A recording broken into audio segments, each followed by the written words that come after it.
اللہ رب العالمین والصلاة والسلام علی نبینا محمد صلی اللہ علیہ وسلم وعلی آلہ واصحابہ اجمعین ومن تبعہم بإحسان الی یوم الدین۔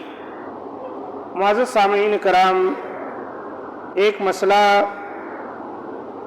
رمضان المبارک کے مہینے میں تراویح کے دوران دیکھا گیا ہے، وہ یہ ہے کہ رمضان میں نماز تراویح کے دوران مقتدی کا قرآن مجید پکڑ کر قرآن سننے کا حکم کیا ہے۔ آپ دیکھے ہوں گے کئی مساجد میں امام صاحب جب قرات کر رہے ہوتے ہیں تو پیچھے مقتدی حضرات، مردوں میں بھی خواتین میں بھی، قرآن مجید لے کر اپنے ہاتھ میں سنتے رہتے ہیں۔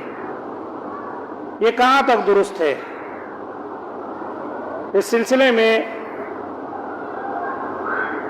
شیخ محمد بن صالح العثیمین رحمہ اللہ فرماتے ہیں کہ قرآن مجید اٹھانا کئی وجوہات کی بنا پر خلاف سنت ہے۔ امام کے پیچھے مقتدیوں کا قرآن مجید اٹھا کر اپنے ہاتھ میں دیکھنا کئی وجوہات پر خلاف سنت ہے۔ نمبر ایک، اس طرح قیام میں دایاں ہاتھ بائیں ہاتھ پر نہیں رکھا جا سکتا۔ ہم تمام اس بات کو جانتے ہیں، یعنی وضع ید الیمنی علی الیسری، یہ داہنے ہاتھ کو بائیں ہاتھ پر اس طرح رکھنا یہ سنت ہے۔ سینے پر رکھنا حدیث میں آیا ہے کہ نبی صلی اللہ علیہ وسلم اپنا دایاں ہاتھ بائیں ہاتھ پر سینے پر رکھتے تھے، یا بائیں ہاتھ پر داہنا ہاتھ رکھنا، بہرحال یہ تو سب کے نزدیک ہے۔ اب کوئی آدمی جب اس طرح اپنے ہاتھ میں مصحف قرآن مجید پکڑ لے رہا ہے، اب چھوٹا ہے تو ایک ہاتھ سے پکڑے گا، یا ہو سکتا دونوں ہاتھ سے پکڑے، تو اس کا ہاتھ دائیں ہاتھ کا بائیں ہاتھ پر رہنا ممکن نہیں، اس طرح ہاتھ اٹھ جا رہا ہے۔ ایک تو یہ وجہ، اور دوسری بات یہ ہے کہ ایسا کرنے سے بہت زیادہ حرکت کرنا پڑتی ہے جس کی کوئی ضرورت نہیں۔ مثلا قرآن مجید کھولنا، بند کرنا اور اسے بغل کے نیچے رکھنا۔ اب قرآن مجید اگر ہے، آپ پیچھے پڑھ رہے ہیں تو اس کے صفحات الٹیں گے، پیچھے کریں گے، اور جو رکوع میں جا رہے ہیں تو اس کو بغل میں دبائیں گے، جیب میں ڈالیں گے، تو یہ فعل کثیر ہے، یعنی آپ بہت زیادہ نماز میں گویا کہ حرکت کر دی جو ناجائز ہے۔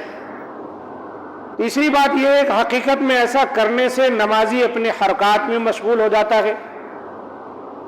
ایک طرف تو اس کا ہاتھ اٹھ گیا، دوسری طرف وہ اوراق پلٹ رہا ہے، تو اس طرح اس کی حرکتیں بہت زیادہ ہونے سے وہ مشغول ہو جاتا ہے دوسرے کاموں میں، تو نماز میں جو توجہ ہونی چاہیے وہ اس کی نہیں ہو پاتی۔ اور چوتھی بات، نماز میں سجدہ والی جگہ پر نظر نہیں رکھ سکتا۔ اکثر علماء کرام کہتے ہیں کہ سجدہ کی جگہ پر نظر رکھنا سنت اور افضل ہے۔ جب آپ نماز پڑھ رہے ہیں تو جب آپ ہاتھ باندھ لیے تو جہاں سجدہ کرتے ہیں وہاں آپ کی نگاہ ہونی چاہیے۔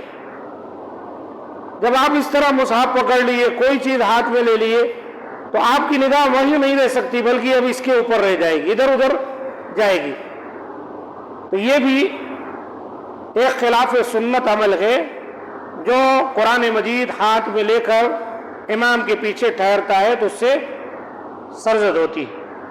اور پانچویں بات یہ ہے، اگر وہ اپنے دل کو نماز میں حاضر نہ رکھے، ہو سکتا ہے کہ وہ یہ بھول جائے کہ وہ نماز ادا کر رہا ہے، لیکن اس کے خلاف اگر اس نے خشوع و خضوع کے ساتھ اپنا دایاں ہاتھ بائیں ہاتھ پر رکھا ہو اور اپنا سر سجدے والی جگہ کی طرف جھکایا ہوا ہو، تو اس طرح اسے یہ زیادہ خیال ہوگا کہ وہ نماز میں ہے اور امام کے پیچھے ہے۔